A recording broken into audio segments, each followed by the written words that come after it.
Many fans actually expected a new trailer for Sonic the Hedgehog 2 on Thanksgiving. In the end, this obviously did not happen, but as the renowned insider Big Screen Leaks announced on Twitter, the first trailer has already been compiled and is slightly more than 2 minutes long. So there's a lot to suggest that Paramount will release the trailer sometime before Christmas, though an exact date is hard to figure out. At least we will most likely get a first look at Knuckles, who will be dubbed by Idris Elba. Apart from that, Jim Carrey is back as Dr. Robotnik, James Marsden and Tika Sumpter as the Wachowski couple, Colleen O'Shaughnessy takes on the role of Tails, and last but not least, Ben Schwartz returns as Sonic, of course. Sonic the Hedgehog 2 will release on April 8th, 2022.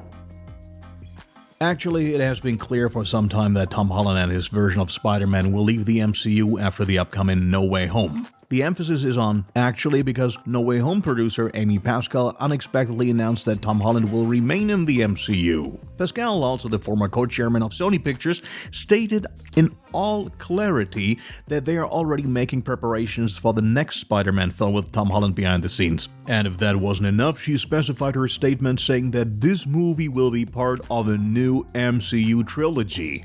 This news comes more or less out of nowhere and caused great anticipation throughout the fan community. Of course, Tom Holland also could not help but comment on the whole thing. Holland, who is at present on a worldwide promotional tour for No Way Home, was immediately interviewed about the upcoming trilogy during an appearance on the French TV program Quotidien, but it's expected he had to maintain a low profile. According to him, there's some very exciting things to be discussed, but he has no idea where exactly that will lead. The most important question will probably be how Sony and Marvel will deal with the rights to Spider-Man in the future, since a return to the Sony universe was being planned soon. It's conceivable that Spider-Man might switch back and forth between the two universes, or that both companies could release their films independently of each other, although that would admittedly be a bit confusing. So, what are your thoughts? What could another trilogy in the MCU look like, or how could the two universes be made consistent with each other? Feel free to let us know in the comments. Spider-Man No Way Home is scheduled for release on December 17th, 2021. You should also keep your eyes open for news about Spider-Man Into the Spider-Verse 2, because Amy Pascal revealed that they will be showing something new about the animated spectacle very soon. Well, it's no secret that Tom Cruise movies are traditionally very stunt-heavy. What makes it special is that the actor does most of the stunts himself, which always results in some vertiginous shots. Currently, Cruise is in the UK for the shooting of Mission Impossible 8, and that is where he likewise performed a new daring maneuver. Attached only by a safety harness, he was hanging from a small plane, at times even upside down, while the aircraft performed loops and other maneuvers multiple times. All of this took place in part at an altitude of more than 600 meters, so kudos to the 59-year-old actor. Mission Impossible 7 will be released in theaters on September 30th, 2022, while its successor, Mission Impossible 8, will not be released until July 7th, 2023. For a long time, there was no news about the upcoming Batgirl from DC, but now it looks like things are getting underway, as director Adil El Arbi recently posted a first set image on Instagram. To see is the traditional first clapperboard. Moreover, we can take a first look at the uniform of the Gotham City Police Department. With this, the events are coming thick and fast, because just a week ago they were still saying that shooting would probably finally kick off soon. However, it was not foreseeable that this would happen that soon after the long production hell. Similarly surprising was the return of actor J.K. Simmons, who announced the news of the imminent start of shooting last week. He himself was said to be all aflutter when he was asked to play the role of Commissioner Gordon again. Allegedly, the role of the Commissioner will be considerably more important than in the Batman films, for instance, but unfortunately Simmons did not reveal any more details. The primary setting for Batgirl is the Scottish port city of Glasgow, where, by the way, a large part of The Batman was shot. Particularly the many gothic elements of the city give the gloomy story something special and thus fit perfectly with Batgirl and Batman. Regarding the script, there is considerably less information than about the filming spot. All that is really known is that Commissioner Gordon will play a more prominent role as the protagonist's father. Currently, it looks as if Batgirl will be released next year, but a more accurate date has not been determined yet.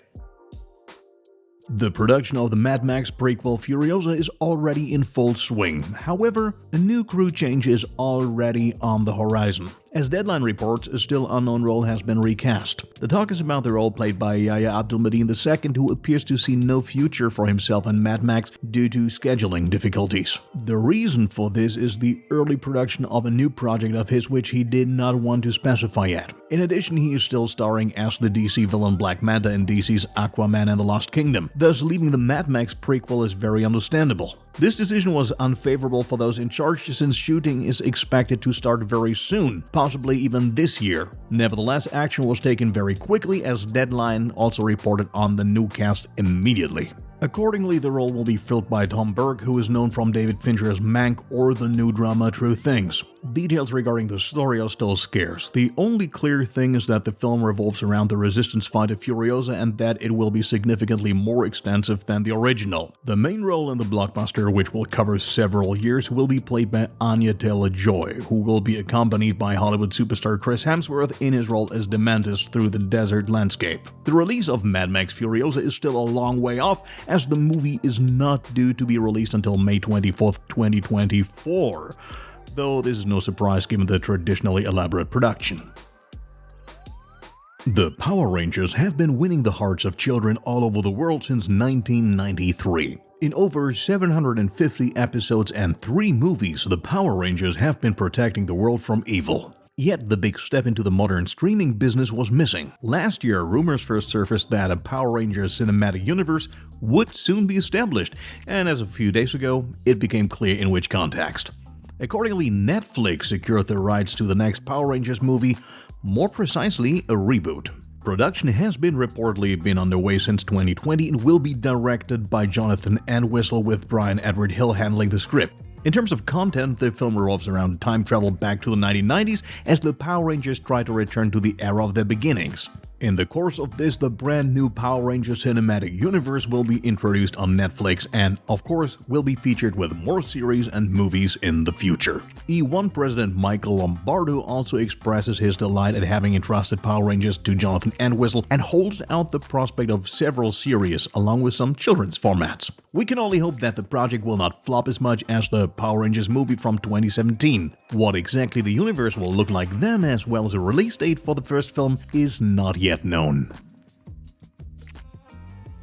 Nicolas Cage definitely has quite a reputation in Hollywood. The 57-year-old is known above all for his quirky performance and even quirkier films in the last few years, mainly from the independent sector. Recently, however, he has also been able to star in less trashy productions, including, for example, the well-made drama Pig or the horror film Prisoners of the Ghostland, which also received mostly positive reviews. Now he continues with an equally spooky story, as Cage has been signed on to play Dracula in Universal's vampire movie Renfield. Judging by the name, the story will not focus primarily on the world's most famous vampire, but on his sidekick R.M. Renfield. In the original book by Bram Stoker, the patient of a psychiatric hospital is obsessed with the thought of becoming immortal.